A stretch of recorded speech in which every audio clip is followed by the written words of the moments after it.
পরে দেওয়া যায়। ঈদের দিন দিলে পারবেন, ঈদের আগে দিলে পারবেন, আরো আগে দিলে পারবেন, কোনো সমস্যা নেই। তাহলে এবাদতে মালিয়া আগে দিলেও চলবে, পরে দিলেও চলবে। তবে যেহেতু আগে দেওয়ার কথা আছে, আগে দিলে তাহলে সেই ব্যক্তিটাকেও সদকা ফিতর দেওয়া যাবে এবং টাকা দিয়ে দেওয়া উত্তম। টাকা দিয়ে দেওয়া উত্তম। এই দুইটা টাইমের সাথে যুক্ত। টাইম না হলে হবে না। রোজার মাস না আসলে রোজা হবে না।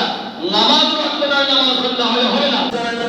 রাষ্ট্রপতি আছে, প্রধানমন্ত্রী আছে, প্রধান বিচারপতি আছে, এরা এক ক্যাটাগরি। মন্ত্রী আছে, সচিব আছে, সুপ্রিম কোর্টের আইনজীবী আছে, তারপর সংসদের হুইপ আছে, হাইকোর্টের প্রধান বিচারপতি আছে, এটা এক ক্যাটাগরি। আমাদের দেশের সকল বাহিনীর প্রধান, নৌবাহিনী, বিমান বাহিনী, সেনাবাহিনী, বিজিবি আছে না? আছে। এক একটা বাহিনী এক একটা প্রধান, এক একটা ক্যাটাগরি। আমাদের দেশে ডিসি আছে, এসপি আছে, ইউনো আছে, এক ক্যাটাগরি। আমাদের দেশে শিল্পপতি আছে, আরেক ক্যাটাগরি। আমাদের দেশে সিএবি আছে, আরেক ক্যাটাগরি। আমরা নরমাল আছি, আরেক ক্যাটাগরি। 6 প্রকার। এই 6 প্রকারে ফিতরা 6 ধরনের হবে। এখানে এতগুলো মুসল্লি, একজনের জামা একজনের না মিলে না, একজনের টুপি একজনের সাথে মিলে না, একজনের চেহারা একজনের সাথে মিলে না, একজন অর্থনীতি একজনের সাথে মিলে না, তাহলে ফিতরা দেওয়ার সময় কেন সমান হয়ে যায়? ঘটনা কি? কেউ সাদা মরক খায়, কেউ লাল মরক খায়, কেউ দেশি মরক খায়, কেউ বিদেশি মরক খায়, কেউ দেশি দাগুর খায়, কেউ বিদেশি দাগুর খায়, কেউ হরিণ ফাঙ্গাস খায়, কেউ সমুদ্র ফাঙ্গাস খায়। খাওয়ার মানে বেশ কম, চলাফেরার মানে বেশ কম, থাকার মানে বেশ কম, পোশাকে বেশ কম, আচার আচরণে বেশ কম, গাড়ি ঘোড়া বেশ কম। ফিতরা দেওয়ার সময় জিজ্ঞাসা করি, ফিতরা কত? ফিতরা কত? 110 টাকা। আচ্ছা আচ্ছা, হুজুরের প্রশ্ন করতে পারে না। ফিতরা কত? মানুষের দিক থেকে বিবেচনা করতে হবে, মানুষের অর্থনৈতিক দিক থেকে বিবেচনা করতে হবে। আমার বেতন, আমার চলাফেরা একজন মন্দিরদের সমান নয়। অতএব ফিতরা সমান নয়। ফিতরা আমার আর আপনার সমান নয়। ফিতরা আমার আর আপনার যেমন ধরনের বেশ কম আছে, শ্রেণী বেশ কম আছে, আমার আপনার ফিতরা বেশ কম হবে। শিল্পপতি 110 টাকা, সালাদ 110 টাকা, হামদ 110 টাকা। ফিতরা মাসলাগুলি কি বলবে? যাদের কাছে ধন আছে, সম্পত্তি আছে, বিবিএপি, তারা যদি 110 টাকার দরে ফিতরা দেয়, ফিতরায় আদায় হবে না। ফিতরা আদায় হবে না। যার কাছে 1 লক্ষ টাকা আছে, জাকাত দিবে 2,500। যার কাছে 1 কোটি দিয়ে সে কেন দিবে নাকি? টাকার উপরে প্রদান করবে। ঠিক যারা ধনী, যারা বিত্তবান শিল্পপতি সমাজে, যারা প্রশাসনে আছে, তাদের অর্থনীতি, তাদের বেতন, তাদের চলাফেরা আমাদের মতো নয়। অর্থাৎ তাদের ফিতরা আমাদের ফিতরা নয়, আমাদের ফিতরা তাদের ফিতরা নয়। আপনি মন করি করে 110 টাকা দিয়ে নেন, 120 টাকা দিয়ে নেন, এবার 10 টাকা বেশি দিচ্ছি, 110 120 টাকা দিয়ে বেশি দিই 10 টাকা না। আপনাকে বেশি দেওয়ার জন্য বলে নাই। কে বলছে আপনাকে বেশি দেওয়ার জন্য? পরিমাণ আছে, যে পরিমাণ সেই পরিমাণ আপনাকে দিতে হবে। আপনার অর্থনীতি হবে, সেটাও আপনাকে দিতে হবে। যদি এর চেয়ে কম দেন, কিয়ামতের ময়দানে গরিবেরা আপনার বিরুদ্ধে মামলা করবে। আপনার বিরুদ্ধে মামলা করবে যে আমি তার কাছে 250 টাকা পাওয়া, সে দিছে আমার 110 টাকা। আমি তার কাছে 2900 টাকা 250 টাকা পাওয়া, সে দিছে আমাকে 200 টাকা। মামলা করবে আপনার বিরুদ্ধে। 1 নম্বরে যারা করছেন, সাবেক বর্তমান রাষ্ট্রপতি যারা আছে, প্রধানমন্ত্রী যারা আছে, প্রধান বিচারপতি যারা আছে, প্রধান উপদেষ্টা যারা আছে, তাদেরকে দিতে হবে পড়ের দিয়া। একটা ফিতরা হবে 250 টাকা, 2,805 টাকা একটা ফিতরা হবে। তাদের বেগারের জন্য কর্মচারী 5 জন, গাড়ি ব্যবসা করার জন্য 2 জন, ফ্রিতে বিস্তর দিয়ে 8 জন। তার ফিতরা আমার ফিতরা সমান কেমনে হয়? তাহলে যারা বর্তমান সাবেক প্রধানমন্ত্রী, রাষ্ট্রপতি, প্রধান উপদেষ্টা, চিফ হুইপ, এই ক্যাটাগরি যারা আছে, তারা ফিতরা দিবেন 2,805 টাকা। আমার সিদ্ধান্ত নয়, কিতাবের সিদ্ধান্ত আমার সিদ্ধান্ত নয়, ইসলামী ফাউন্ডেশনের সিদ্ধান্ত আমার সিদ্ধান্ত নয়, ধর্মমন্ত্রণালয়ের সিদ্ধান্ত। যারা শুধু মন্ত্রী, সচিব, সুপ্রিম কোর্টের প্রধান বিচারপতি, কমিশনার, এরা দিবেন খেজুর দিয়া 2310 টাকা, 2310 টাকা দিতে হবে। 110 দিয়া মুক্তি সিবি দিবেন আপনি, আবার হবে না। রমজান মানে কি? সারিয়ে দেওয়া, ওষুধ দেওয়া। প্রতিটা রমজান প্রতিটা মানুষের গুনাহ মাফের জন্য এক একটা থেরাপি, এক একটা থেরাপি।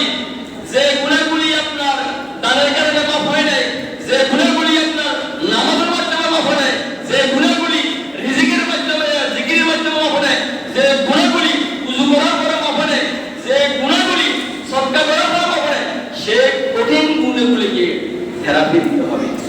এই 30টা রোজা 29টা রোজা গুনাহ মাফের জন্য এক একটা থেরাপি। এমন থেরাপি দিয়েছে আল্লাহর নবী বলেছেন আপনার রোজার পরে সমস্ত গুনাহ মাফ। রোজাকে রোজার মতো করার জন্য, রোজাদার রোজা হওয়ার জন্য তার ভিতরে ওয়াজিব ফিতরা দিতে হবে।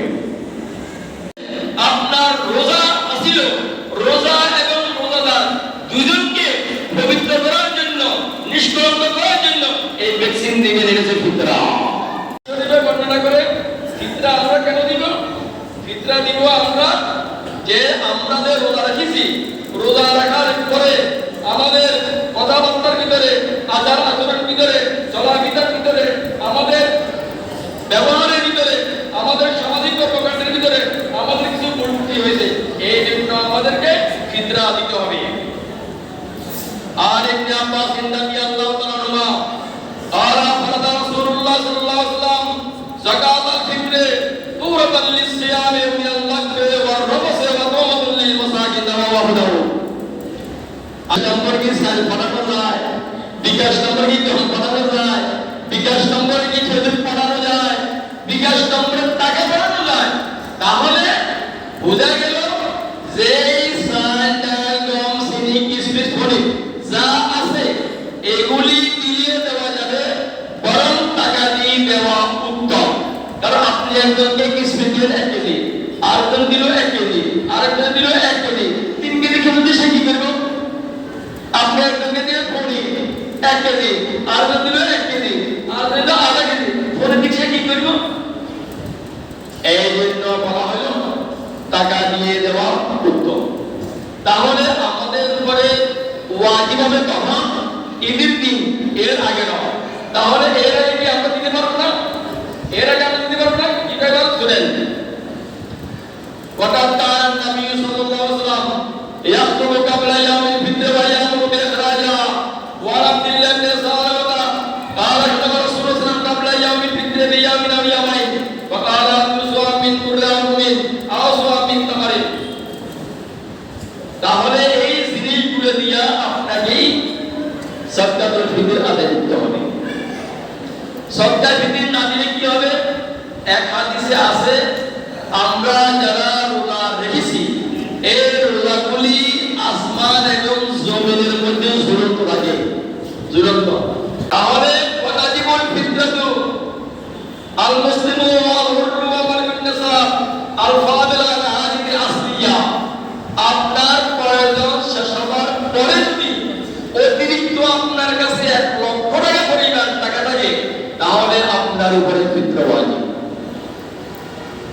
ফিতরা আমাদের দেশে কিছু ওলামায়ে কেরাম আজকে আপনি করি টাকা নাই, পয়সা নাই, ছেলে দুইটা বিদেশ থাকে, কোনো খোঁজ নাই, খবরটা আজকে 1 বছর, কোনো খবর নাই, কোনো খবর নাই। ঠিক সামরাতে কি টিয়া দুলা ফরাজি তাকে তো খবর। আপনি এই মাত্র নেশাব পরিমাণ সম্পদের মালিক হয়েছেন, আপনার উপরে ফিতরা ওয়াজিব হয়ে গেছে। ইসলামী শরীয়ত, ইসলামী বিধান কার উপর চাপিয়ে দেয় না, জোর করে দেয় না। আর মালিক হোসেন দিবেন, মালিক হলে দিবেন, কথা শেষ। তাহলে ঈদের দিন শবে সাদেকের পরে ঈদের নামাজে যাওয়ার আগে যদি কোনো মানুষের কাছে, নরনারীর কাছে 1 লক্ষ টাকা মালিক হয়, তাহলে তার উপরে ফিতরা ওয়াজিব। কিভাবে দিলে? আপনার বিদ্যুৎ বিল, গ্যাস বিল, ঘর ভাড়া, কর্মচারী বেতন, ঋণ, তারপরে হলো কি আশ্রয়ের খাদ্য, বাসা বাড়ির খরচ, বেতন দিয়ে যদি থাকে 1 লাখ, যদি থাকে আপনার প্রয়োজন সারার পরে, যদি থাকে 1 লাখ আপনার উপরে ফিতরা ওয়াজিব।